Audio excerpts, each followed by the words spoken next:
gyrokinesis class, okay, should we do like 10 minutes or so, or 5 minutes? Tell me what you want. Maybe a couple minutes. Okay, so what's happening in a gyrokinesis class? The first thing you do is you sit on the stool, okay, and focus on just feeling the length in your spine. And we talk about, see your sits bones right here, just shift forward and back, see those? Those are sits bones. Just think about them as marbles, okay? And lengthen forward and back, and I want you to imagine there's like light shining up from the bottom of the stool, just kind of radiating up. So you really feel that length in our spine. I mean, through life we're kind of going, you know what I mean? We punch down. We have that natural length. I mean, have you ever watched babies when they sit up for the first time and stuff? It's like, they've got gorgeous length in their spine. So we first sort of feel that spine, that length in their spine, release the hands to the side.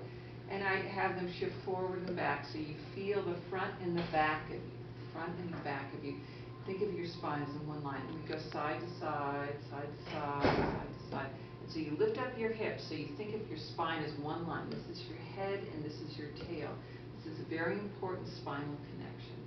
And then we start with doing some figure eights on the stool, forward and circling around. And then we do that for a while, and we see that figure eight, and I talk through it, how it travels up our body. Okay, so what's happening then, right? It comes from down here. Your sits bones, totally your sits bones, totally your sits bones, totally your sits bones. Yes, so you're drawing that figure eight on the stool. And then we do this for a while, and we imagine it coming up, and then we imagine it coming down. And this is a centering exercise. It helps you become aware of your spine. Okay, and after we become aware of our spine, so I'm just kind of going through that length, then what I help us do is to find our center core. And we do something called narrowing the pelvis. And we define that. So we take our hands, we place them on the front here of our knees. Lift your toes, which allows your thighs to be connected to your pelvis. And you squeeze those sits bones and rise up. 2, 3, and release down. And do it again on the outside. Inhale. So you do this, so you're opening your legs, and down. 2, 3, press up. 2 and 3 and down. 2, 3, forward up. So we establish that center core. Do you feel that pelvic floor right down here? Sort of, kind of, maybe. I don't know what you're talking about. Down. So we do this for a while, so you're going to really, really feel that. And then we go into something called the arch and the curl. And so what we're going to do is I want you to think about gliding your hands. I want you to arch your spine and really lift up and go up, back, back. Now lengthen vertical. Now lift up and curl back. And as you go into the arch, you're going to inhale, relax your shoulders. Now think of lifting up, squeezing the sits bones up as you come down. And then we add our arms into a high V, open them, really open them. Again, not quite that far, leave them up, and lift up, and curl down. Take your hands, place them right here. This is the suppling spot. This is where it all grows out of. So you're focusing out here, and coming up, and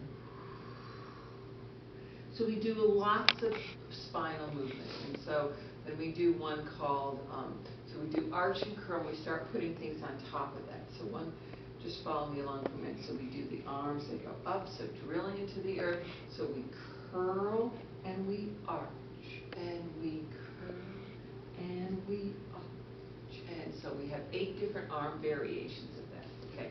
So then we do one called a wave, where you go waving forward and you pull back into a curl here. Now the top of the head scoops down and arches back. And you fall into the wave, and center pelvis pulls you back, and head scoops down, and rises. So we do it over one leg, we do another leg, and so it all kind of builds on that. Do you want more, or is that good?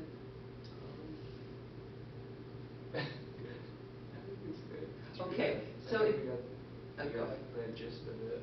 yeah, so I turn the lights down, play soft music. We do this for about an hour, and there's just phrases, and it's really listening and focusing on what's happening to us in our body. So you're going to be working on centering, and then there's ones that you're going to be working on a really a pelvis and a spine that's really supple and has a full range of movement.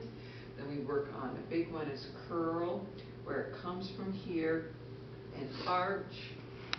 We work on narrowing the pelvis so you really feel that pelvic floor activated. When we do something called a gathering breath, where their arms are down here, we lengthen up. Inhale, inhale, inhale, and a slow exhale by lengthening your spine at the same time.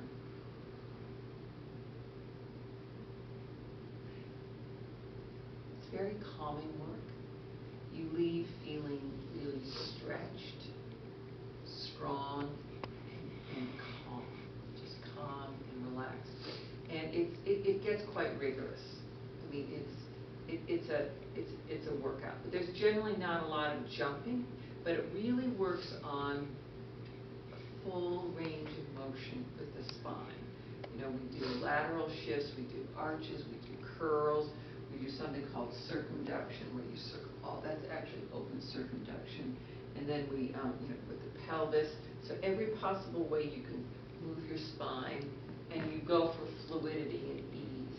And if something hurts, you take it smaller.